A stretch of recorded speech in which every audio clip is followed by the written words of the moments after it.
Fíjate, vamos a verlo con alguien de quien yo hoy no pensaba que iba a hablar, sobre todo porque lo conocí, pero voy a hablar. Y es Pedro Miguel. Y es Pedro Miguel porque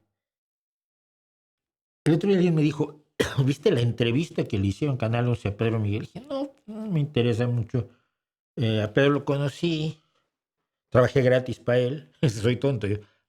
Soy tonto, pero vamos, lo hago con decisión. Cuando soy tonto con todo, ¿eh? No ando yo escateimando neuronas. Soy tonto total. Y siendo tonto yo, Pedro Miguel tenía una publicación que se llamaba Ciberoamérica y yo pues, escribía gratis ahí. Ah, y con Pedro Miguel, bueno, lo he contado, pero lo tengo que repetir, tratamos de impedir que nombrara a López Obrador a Álvarez Bulla al frente del CONACYT, porque sabíamos, yo como periodista científico, muchos otros como científicos, como académicos, como alumnos, como divulgadores, etcétera, sabíamos que iba a ser un desastre, sigue siendo un desastre. Es un desastre que no termina. Entonces tratamos de impedirlo, enviamos una carta con 2,000 firmas, que fue bloqueada, que se impidió que llegara el observador, y yo le pedí a Pedro Miguel, habíamos sido amigos, yo no sabía todavía que habían decidido traicionarlo todo, ¿no? Y entonces le dije, oye, pues, puedes hacerle llegar esto a Andrés Manuel porque nos preocupa muchísimo esto. Como en el Guapango Torero, silencio, los caporales están durmiendo, ¿no? Los caporales eran Pedro y otros que conozco yo. Y entonces, al cabo de los años, por cierto, no sé por qué nos encontramos en Twitter. Yo estaba criticando la idea de abrazos no balazos, que me sigue pareciendo una de las estupideces más grandes que cometió López Obrador. Y entonces me dijo Pedro Miguel, tu problema es que tú nunca fuiste obradorista. Yo no sabía que para tener razón o para hablar o para opinar hubiera que ser obradorista. Entonces ella me bloqueó. Eh, pero entonces me dijeron, oye, ¿viste la entrevista que le hicieron a Pedro? No, pero fui la vi, fíjate. Y creo que aprendí cosas sobre Morena, sobre cómo está viéndose la realidad desde dentro de Morena y cómo se está haciendo ciego a propósito a una serie de cosas. Este fue es una entrevista, lo que se conoce como una entrevista masaje. O sea, tú vas a que te entrevisten y a que te digan, oiga, usted que es tan inteligente y tiene tanta experiencia tan bien lograda con sus enormes logros, ¿podría por favor iluminarnos diciéndonos por qué Trump es mala persona? Entonces, claro, se dice, mire, yo te voy a explicar, como tú no lo sabes, porque, pobrecito, yo te explico. Y entonces, bueno, sueltas una serie de obviedades al respecto de Donald Trump, quedas como Dios. Estuvieron una antropóloga, una historiadora y una periodista, ahí como alumnas. Yo no sé cómo. Luego las feministas mexicanas no me explican. Y él está ahí como el profe, el escritorio más grandote, con dos pantallotas atrás, y ellas tienen una pantallita pequeña atrás, y les cuenta todo. Va con el traje regional que siempre ha usado Pedro, que es la chamarra de mezclilla, debe tener como 35. Y entonces, bueno, no lo voy a tener más tiempo ahí. ¿Qué fue lo que pasó? ¿Qué fue lo que yo vi? Vi primero que nada un simplismo maniqueo que reducía todos los problemas de México a la lucha entre Morena y la oposición. Ahora, ¿quién es la oposición? Pues la oposición eran los que tenían todo el poder. Los que tenían todo el poder eran el PRI, ¿no? Los que hoy están en Morena. Américo Villarreal y Bartlett y toda esta gente. No. O parece no verlo, Pedro. Pero nosotros somos buenos y ellos malos. Y ellos son la derecha. Ellos tenían todo el poder. La derecha. Pero, sí, pero eran el PRI y el PAN los que hoy están en Morena. ¿Cómo van a ser que eran los malos que tenían el poder si lo tienen hoy? No parecen darse cuenta de esto. Entonces dice cosas como la siguiente. A ver, ¿quién es Pedro? Pedro, que es Manuel José Pedro Miguel Arce Montoya, consejero del Instituto Nacional de Formación Política de Morena. Esto lo encabeza, por cierto, el Fisgón, Rafael Barajas, millonario receptor de prebendas por todos lados del gobierno de López Obrador y ahora del gobierno de Sheinbaum. Contratos, millones les han dado a ellos y a su empresa El Chamuco y son la prensa oficial del gobierno, pagada, chayoteada hasta el máximo, pero ellos son independientes. Entonces dice él que la clase alta y la clase media votaron mayoritariamente a favor de Claudia Sheinbaum. Supongamos, ¿eso te da legitimidad para no cumplir tus promesas? Yo creo que no. Pero lo más increíble es esto. Hace 5 años él participó en el documento Guía Ética para la Transformación de México del gobierno de López Obrador. Guía Ética. Bueno, según él, que esto es lo peor, bueno, él dice que Donald Trump no le hace nada a México. Yo espero que tenga razón. Pero dice, México está viviendo el momento más esplendoroso de su historia. No tengo la menor duda de eso porque tenemos una cohesión nacional.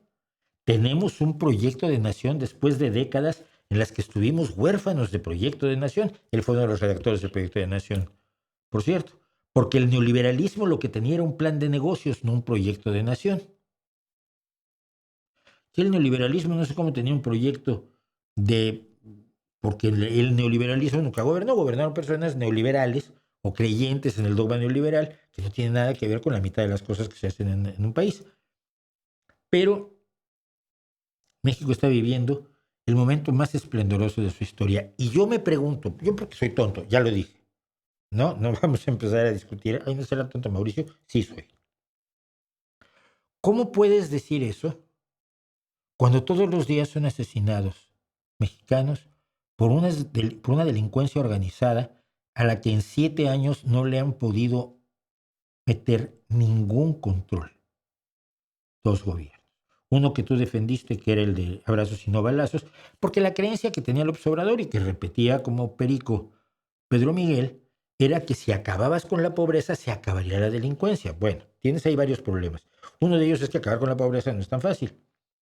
Segundo, que de aquí a que acabas con la pobreza, pues se muere un montón de gente. Entonces tienes que tener otros mecanismos para evitar que se muera la gente, policíacos de uso de la legítima fuerza del Estado, para que no te maten a tus ciudadanos en lo que logras tú el fin de la pobreza y la toma del cielo por asalto. Cosa que no hicieron. ¿Cómo puedes decir que México hoy está viviendo el momento más esplendoroso de su historia cuando más o menos el 30% del territorio nacional lo controla el narcotráfico? Cuando uno de tus gobernadores, por cierto, alguien que estuvo como 30 años en el PRI, Américo Villarreal, cuando le dicen que hay una violencia tremenda contra los turistas que viajan por carretera en su estado, dice, es que hay que viajar de día. O sea, él no le puede ofrecer ninguna seguridad a los ciudadanos. La noche es de la delincuencia, es de ellos, ya se las dimos, ya se las tiene escriturada. Por medio de la presente se le informa que los ladrones, asesinos, narcotraficantes, secuestradores y violadores son dueños de las carreteras desde que anochece hasta que amanece. Así que viajen de día. Y se queda tan contento Américo Villarreal. Ya les dije, ya les resolví su problema. ¿Cómo puedes decir que México está viviendo el momento más esplendoroso de su historia cuando los niños con cáncer no tienen medicamentos? ¿Cómo puedes decir que México está viviendo el momento más esplendoroso de su historia cuando en los hospitales no hay insumos, no hay apoyos, cuando no se le está pagando a los doctores y además al personal de salud, cuando se exige que le paguen sus salarios, le mandas a las fuerzas de los antidisturbios a romperles la cabeza? ¿Qué pasó ayer en México? Y el mundo no se entera, cosa que a mí me alucina completamente, ¿no? Siempre me alucinó que el PRI tuviera un control tan fuerte sobre los medios de comunicación mundiales para que todos los horrores que vivíamos con el PRI no se supieran. Yo tuve un amigo que era periodista danés y me acuerdo que una vez publicó una cosa muy fuerte sobre el PRI y me acuerdo que me dijo, nos contaba, ¿no? Y fue angustioso porque al día siguiente me llamó mi director y me dijo, nos estás metiendo una bronca horrorosa. ¿Qué hice? Me vino a ver el embajador de México y armó un pifostio en el periódico. Ni un reportaje más sobre las barbaridades del PRI. Así controlaba el PRI a los medios mundiales, los medios internacionales de comunicación, que callaron todo lo que sufrimos los mexicanos en esos años. Y ahora también lo pueden hacer de alguna extraña manera. ¿Cómo puedes decir que México está viviendo el momento más esplendoroso de su historia cuando el ejército está apoderado de la mitad que no tiene el narcotráfico, donde se ha convertido en una empresa turística de transporte, de control de aduanas, de control de puertos, de todo menos de ejército, y donde está absorbiendo más recursos de los que se están dando al desarrollo para acabar con la pobreza? ¿Cómo puedes decir eso? Pero él dice, mira, la ultraderecha suele asociarse a Fuerzas Armadas, las Fuerzas Armadas están con nosotros. No hay un militar mexicano en la lista de Forbes, dice Pedro Miguel. No, pero había uno de narcotraficantes, Cienfuegos, no sé si te acuerdas, ¿eh? Lo mandaron para México, en México lo soltaron, lo condecoraron, tu presidente, López Obrador, el general Cienfuegos. Luego por eso Estados Unidos no se quiere mandar a otros narcotraficantes, para que los sueltes y les pongas medallucas. Amé. Pero es un ejército popular, ¿no? Vale. Y entonces el ejército está con nosotros.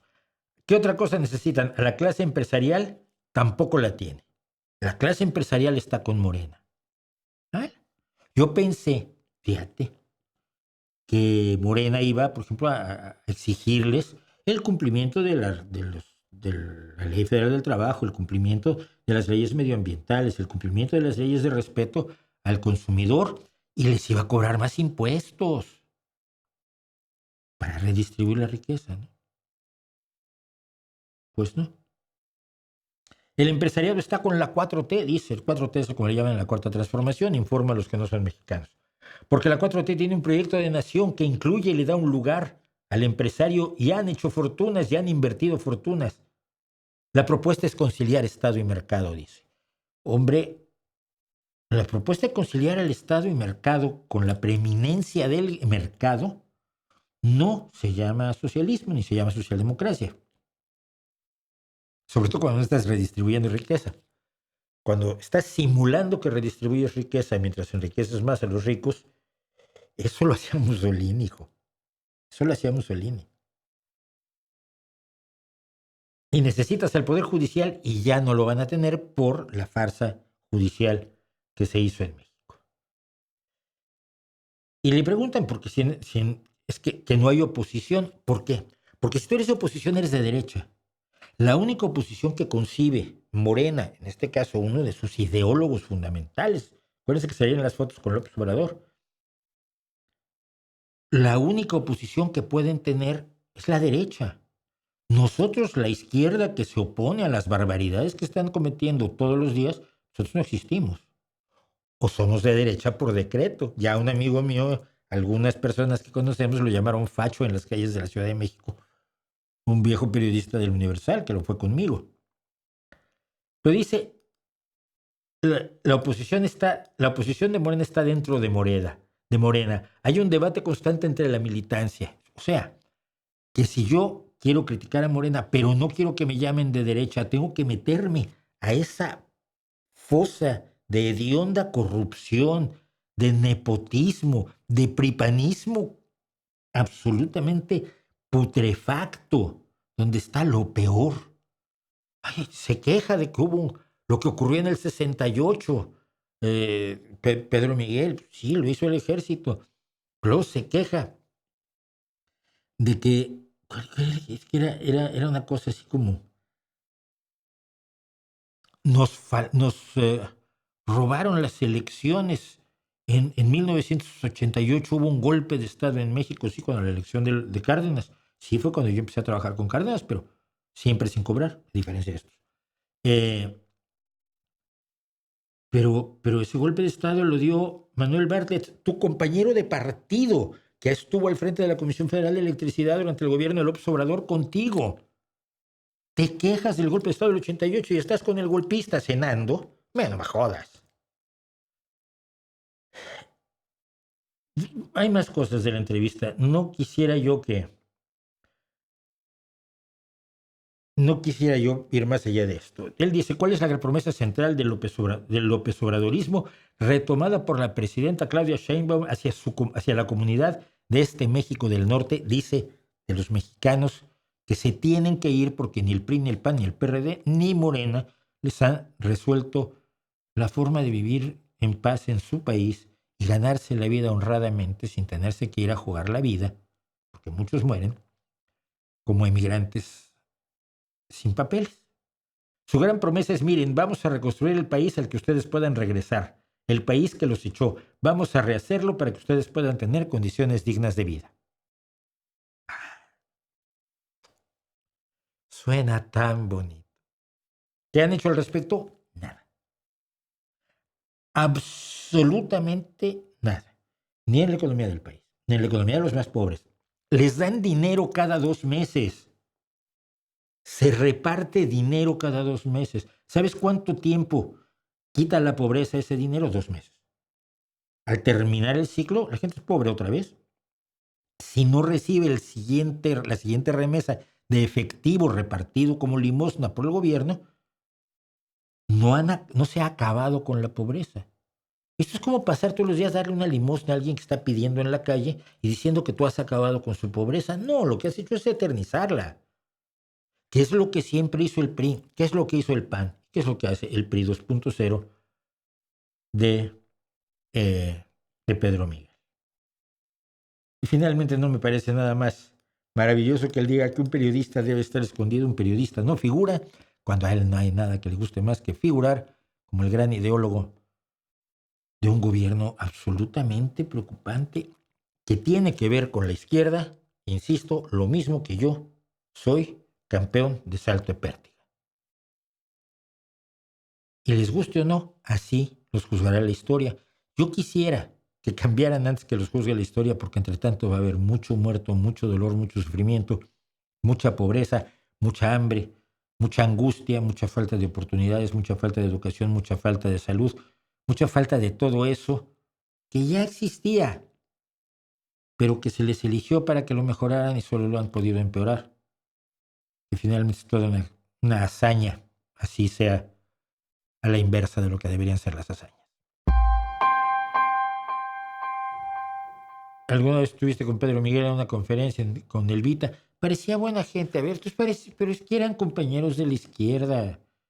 Querían un mundo mejor donde los demás desprotegidos pudieran vivir mejor y donde se combatiera la pobreza, ayudando a que la gente saliera de la pobreza y tuviera la forma de por sí misma mantenerse fuera de la pobreza.